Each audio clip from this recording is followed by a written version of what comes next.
في واحده اسمها هيلين كيلر. هيلين كيلر دي ما كانتش فيلسوفه او كاتبه، ما كانتش بتشوف، ما كانتش بتسمع، كانت كاتبه الكتاب اسمه حلو يا رامي، اسمه احلام في ظلامي. ميك سنس صح؟ يعني هي اصلا ست ما بتشوفش ما بتسمعش. قالت ايه بقى؟ قالت الحياه هي مغامره جريئه او لا شيء على الاطلاق.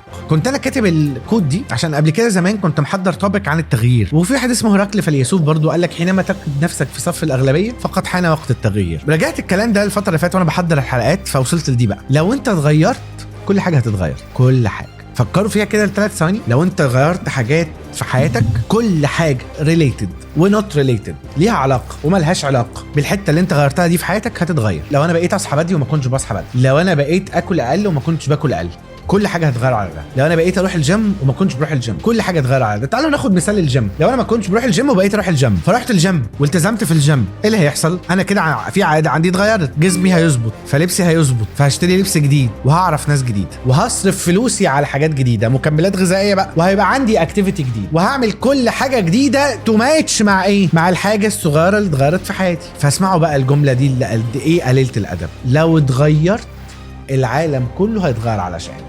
قليلة الادب هتغير عشانك من غير ما انت تسوقه. يلا نقول الجمله دي تاني لان دي ستيتمنت هنقولها بالتوكاتو مش الليجاتو. لو انت اتغيرت العالم كله هيتغير علشانك. دي ايه؟ توكاتو. الليجاتو: لو انت اتغيرت العالم كله هيتغير علشانك.